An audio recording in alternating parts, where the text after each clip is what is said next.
Jim, another question from the Cult of Cornette Facebook group, sent from Jay Kohler. Can Jim talk about the art of getting a hand or foot on the ropes at the last second? And can he remember any times where it was missed or not timed correctly? Yeah, about 50% of the time people try to do it. Usually, no. I mean, there's countless. Where you didn't get it, you didn't quite get it, or I mean, there's always the old thing where you think you've got the range and he reaches the foot out and he thinks he's putting the foot on the bottom rope, but the toe slips off and the referee looks up and can't see the leg. He's seeing the rope quiver and got to go with that. Oh, well, I see the rope was quivering.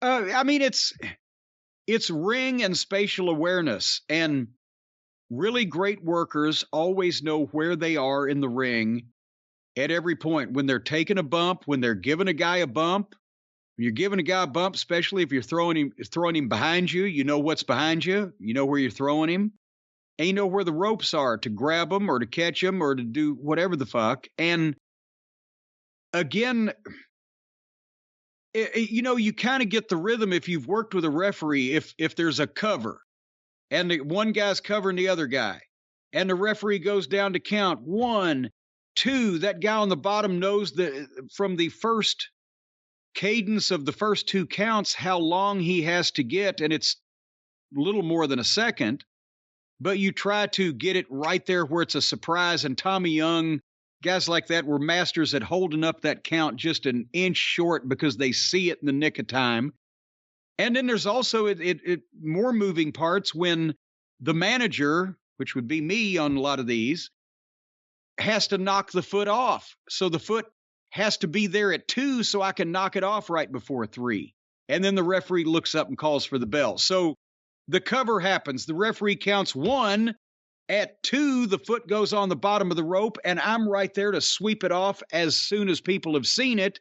And 3, and the referee looks up to call for the bell and sees there's no foot on the rope. That one, I've got to be in approximately the right place before the cover happens so I can reach it, but I can't be sitting right there, or elsewise the people will anticipate it. So I have to be 8 to 10 feet away when the cover happens, so they think that visually, well, there's no way he's going to do anything. And then suddenly, when that foot goes up on the rope at the count of 2, I've got to already be in motion and swipe it off before the 3. So it's kind of you got to come together on the timing. What was the question? The question was the art of getting a hand or a foot on the ropes at the last second, any times where it was missed or not timed correctly.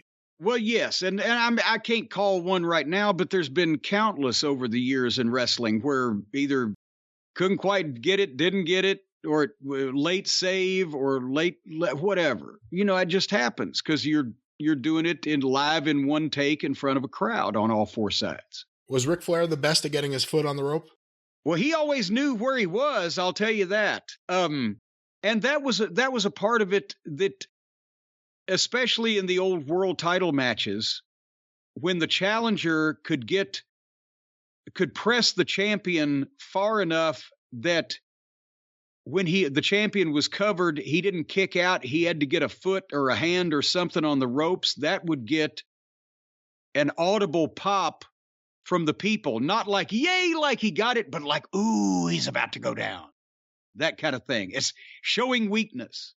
That's why, remember, that was one of the spots that Eddie Graham figured into Dusty Rhodes' babyface turn, or Dusty was a heel in Florida, but he wrestled Briscoe for the world title. And at one point, Dusty dropped the elbow and covered Briscoe, and Briscoe, the babyface, the world champion, couldn't kick out, had to get his foot on the bottom rope to break the count. And when Briscoe did and saved his title, the people booed because they were so into this fucking new Dusty Rhodes guy that Graham said, okay, well, that's the final fucking indication. We've got to switch him babyface. But that was when the fans instantly in those days reacted to a rules infraction that they all instantly recognized. In a territory where it was illegal to throw somebody over the top rope out of the ring, as soon as somebody did it, the fans went, oh, they reacted to it. And especially if it was behind the referee's back, then they were jumping up and down, screaming and pointing and screaming, he threw him over the top rope. Or same thing with a pile driver.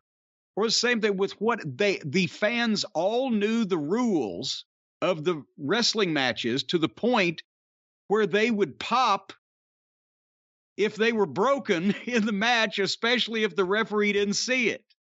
Instantly, they knew. Now, no, everything happens and nobody even can keep track. But no, if you got a guy pulling a good amount of fucking hair, the people would be up throwing shit at him just because he wouldn't stop pulling the fucking hair, and that's not legal.